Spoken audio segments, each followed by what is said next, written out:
नमस्कार, मैं मोहन कुमार और आप देख रहे हैं एबीएपी न्यूज नेटवर्क। इस वक्त हमारे साथ बात करने के लिए जन सुराज के भावी प्रत्याशी अरविंद राय जी हैं और इनसे आज हम चर्चा करेंगे कि चुनाव जो है 2025 में विधानसभा का वो कैसा होने वाला है और चुनाव जो ये आज तैयारी जो है इनका वो किस तरह से चल रहा है इनका। सर, सर्वप्रथम मुझे बताएंगे कि आप राजनीतिक में पहला कदम कब रखा था सर आपने? जी, मैं राजनीति 1995 जी में, जिस समय हम लोग जंदाहा विधानसभा क्षेत्र पहले हुआ करता था, जी हम लोगों का घर जंदाहा विधानसभा क्षेत्र में होता था। उस समय 1995 में मैंने विधानसभा चुनाव निर्दलीय प्रत्याशी के रूप में लड़ा था। बिजली बल्ब चुनाव चिन्ह था और उस समय मुझे लगभग 2100 मत प्राप्त हुआ था। उसके बाद 2001 का जब पंचायत चुनाव हुआ, उस समय मैं पंचायत चुनाव में प्रत्याशी बना भौंसी सैदपुर पंचायत से। किसी कारणवश उस समय हम चुनाव नहीं जीत पाए। 2006 में मैंने अपने पत्नी को चुनाव लड़ाया, वो भी 23 वोट से चुनाव हार गई। 2011 में मैं फिर भौंसी सैदपुर से मुखिया का चुनाव लड़ा, लगभग 500 मतों से विजय हुए। फिर सीट रिजर्व मेरा हुआ 2016 में। फिर मैंने अपनी पत्नी को लड़ाया महिला सीट से, लगभग वो भी 800 मतों से विजयी हुई। ठीक सर, लगातार आप 2 बार जो है मुखिया प्रतिनिधि रहे अपने पंचायत में। कैसा अनुभव रहा सर? मतलब प्रतिनिधि बनने के बाद जो है प्रतिनिधित्व जो करते थे आप पंचायत का, उससे क्या कुछ मतलब नया अनुभव लोगों को बताइए थोड़ा सा सर। जैसे जब मैं प्रतिनिधि हुआ तो मैं अपनी बात बताता हूँ कि जब मैं प्रथम मीटिंग हो रही थी ब्लॉक में, प्रथम जो हमारा बैठक हुआ था, मुझे याद है उस समय मनरेगा से पटना से कोई पदाधिकारी आए हुए थे। मैं प्रथम बैठक में था तो हुआ कि भाई भौंसी सैदपुर पंचायत के मुखिया जी खड़ा हैं। तो मैं खड़ा हुआ तो हमसे पूछे कि आपका इतना पुअर पोजीशन क्यों है। मैं कहा कि सर मुझे कोई जानकारी नहीं, मैं भी तो चुनाव जीत के आया हूँ। तो बोले कि अभी आप चुनाव जीत के आए? हाँ सर चुनाव जीत के आए हैं। तो आपका मैंने 23वां पोजीशन है, मैंने जंदाहा प्रखंड में जितने पंचायत हैं सबसे नीचे से मेरा पंचायत था। तो उन्होंने कहा कि इतनी खराब पोजीशन है आपका मनरेगा का। तब मुझे पता चला कि मनरेगा का ही जाँच कर रहे हैं। तो बोले कि कितना दिन में आप स्थिति सुधार दीजिएगा? हम कि 6 महीना दीजिए, 1 से 10 में रहेंगे। और मैं जब तक रहा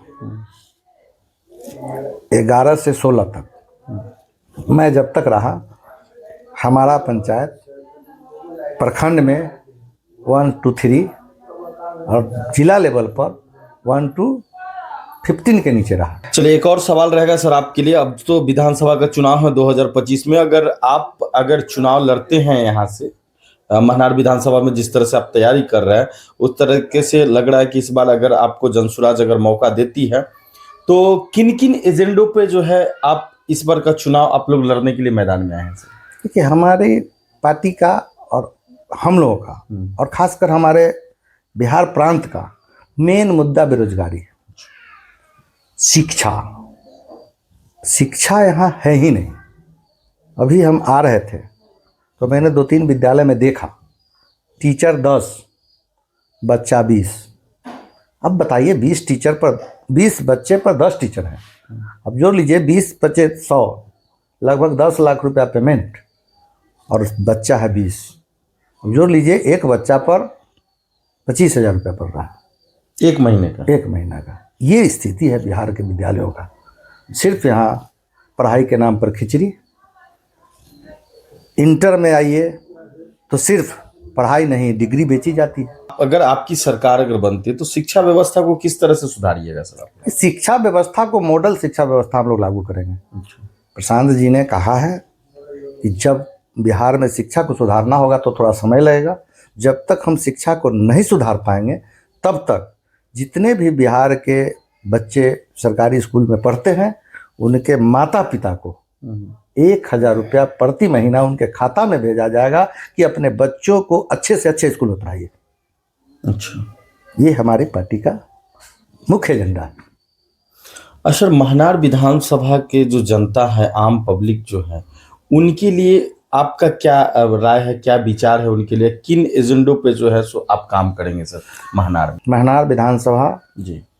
बहुत हॉट सीट माना जाता है, लेकिन विकास के मामला में सबसे फिसड्डी है। अच्छा। मैं अभी चुनाव का समय है, इससे पहले पार्टी के काम से मैं महनार के हसनपुर बॉर्डर, जो मुख्य हम लोग का महनार समाप्त होता है, जहाँ से समस्तीपुर जिला शुरू होती है, जी। हसनपुर बॉर्डर, वहाँ तक मैं बराबर अभी जाता हूँ पार्टी के काम से।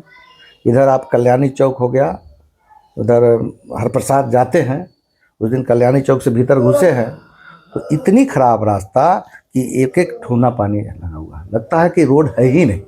इसका जिम्मेवार कौन है सर? ये रास्ता जो खराब है, कहीं नाली नहीं बना हुआ है और हर जगह पे जो है जल जमाव की स्थिति जो है, तो इसका मतलब जिम्मेवार किसको माना जाए सर? देखिए, जिम्मेवार तो प्रतिनिधि हैं ही, उसके साथ साथ ये सरकार जो है जिम्मेवार है, और सबसे अधिक जिम्मेवार जो मतदाता हैं, जिन्होंने आज तक कभी विकास को देखा ही नहीं। उन्होंने वोट सब दिन 5 किलो अनाज के लालच में, कभी वृद्धा पेंशन के लालच में, कभी इंदिरा आवास के लालच में इन्होंने वोट दी। तो ये स्थिति है बिहार में। बिहार में इसके लिए जिम्मेवार हम जनता ही हैं। हम लोग ही नेता चुनते हैं और नेता चुन देते हैं, उसके बाद नेता से कोई काम हम लोग नहीं लेते हैं, न उसका खोज खबर लेते हैं। इसी कारण नेता मनमानी करते हैं, और इसी का नतीजा है कि आज बिहार पिछले 78-79 वर्ष हो गया हम लोग के बिहार को आज़ादी का, लेकिन आपने देखा होगा, खासकर 35 वर्ष को देखिए, 35 वर्ष में, पिछले 35 वर्ष में विकास के नाम पे सिर्फ ढिढोरा पीटा गया। अच्छा सर, लगातार जो है प्रशांत जी कह रहे हैं, प्रशांत जी के जो टीम के जो जितने भी मेंबर हैं, वो सब लोग कह रहे हैं कि इस बार बिहार में बदलाव हो। क्या आप इस चीज़ को मानते हैं कि बिहार में बदलाव होगा क्या इस बार? निश्चित। हम लोग घूमते हैं जी। हम एक दिन की कहानी आपको बता रहे हैं। मैं चांदसराय पंचायत में लगभग हरप्रसाद गया, मरई से लौट रहे थे, शाम में 2 लोग भेंट हो गए, कहें भैया मेरे घर आपको चलना होगा। लगभग 7:30 बज रही थी शाम। वो हमें बात ज़बरदस्ती कहे कि नहीं भैया हमारे साथ अब चलिए। वहाँ गए तो उनके दरवाजे पर जाने के लिए रोड नहीं था, 4 चक्का मेरी नहीं जा रही थी। वहाँ उन्होंने अपने मोटरसाइकिल पर मुझे बैठाया और लगभग 200-300 मीटर मोटरसाइकिल से ले गए, और मेरे साथ जो लोग थे सबको 2-3 बार में ले गए। और देखिए इतना मैंने वो खुश हुए। तो अभी हम देख रहे हैं बिहार में कि नेता को देख के जनता भाग रहा है, लेकिन मैंने उनके उत्साह को देखा। तुरंत भर में 20-25-30 महिलाएं जमा हो गई, 25-30 पुरुष जमा हो गए, बुजुर्ग जमा हो गए, और उन्हें बहुत आदर सत्कार किया। कहा कि सर हम लोग मद्रास में रहते हैं, हम लोग प्रशांत जी का नाम सुने हैं, और हम लोग सर प्रशांत जी को ही वोट देंगे, और आप लोग आइए, बहुत अच्छा सर स्कूल के बैग छाप जो है उस पर हम लोग वोट देंगे। बिहार के दुर्दशा से निकलने का एक ही रास्ता है स्कूल का। तो ये मैंने जो देखा महिलाओं में उत्साह, बेरोजगारों में, नौजवानों में, बुजुर्गों में, इससे पता लगता है कि बिहार में बदलाव निश्चित है। अच्छा, बिहार में जो जातिवाद जो एक दीमक की तरह जो लोगों के दिमाग में और बैठ चुका है दिल के अंदर में, इसको कैसे प्रशांत जी तोड़ रहे हैं सर? पिछले 3 बरस से प्रशांत जी ने 5000 गांव का यात्रा किया, और 5000 गांव टोला में पैदल चल के उन्होंने गांव के लोगों के साथ बैठकर और इस भ्रांतियां को ख़त्म किया। और वास्तविक में अब लोग बिहार बदलाव के मूड में है, और जाति पाति का कोई अब अथी नहीं रहेगा। देखिएगा चुनाव होगा तो आपको पता चलेगा। अभी मैं लगभग चुनाव के आवर में प्रत्याशी भी हैं, पार्टी का भी काम करते हैं, तो हम घूमते हैं, चाहे वो सवर्ण का गांव हो, चाहे दलित का गांव हो, महादलित का गांव हो, सब जगह सिर्फ स्कूल का बसता है। सर अभी जैसा कि आप भी एक यादव समाज से आते हैं, तो कहा जाता है कि यादव और मुस्लिम जो है वो आरजेडी का एक कैडर वोटर है, इस पर क्या कहेंगे सर आप? देखिए, ऐसी कोई बात नहीं है। अगर आरजेडी के कैडर वोटर यादव होते तो नित्यानंद राय केंद्रीय मंत्री कैसे बनते, नंदकिशोर यादव विधानसभा अध्यक्ष कैसे बनते, रामकृपाल यादव जी सांसद कैसे बनते। ये सिर्फ यादव जाति को बदनाम किया जा रहा है, ऐसी कोई बात नहीं है। अच्छे लोगों को, अच्छे लोग अगर आपके यहाँ से आएंगे तो यादव भी जात पात से ऊपर उठकर वोट देते हैं और देंगे। मैंने पंचायत जब तक रहा मैंने कोई जात पात किया ही नहीं। मेरे यहाँ हर जाति के लोगों को उतना ही सम्मान था जितना कि यादव का सम्मान। मैंने जात पात नहीं किया पंचायत में, तब मेरा पंचायत इतना विकास किया और पंचायत में इतना हमने मैनेज करके चलाया कि आज तक पंचायत नहीं बोले कि मैं 10 वर्ष में 100 FIR नहीं हुआ मेरे पंचायत में। तो जोड़ लीजिए कि हमने कैसे पंचायत को चलाया। कि बहसी पंचायत के पूर्व मुखिया थे और जन स्वराज के भावी प्रत्याशी भी हैं महनार विधानसभा से। बाकी आप इनके बारे में कैसा सोचते हैं आप हमें कमेंट बॉक्स में ज़रूर बताएंगे। अगर इस बार विधानसभा के प्रत्याशी के रूप में आते हैं तो इनको किस तरह का काम करना चाहिए और इनके लिए क्या सुझाव रहेगा वो आप हमें कमेंट बॉक्स में ज़रूर बताएं, ताकि हम इनका फिर से जो है एक बार इंटरव्यू करें और उनमें इनसे सारे सवाल का जो है वो जवाब हम पूछ पाएँ। आज के लिए बस इतना ही, धन्यवाद।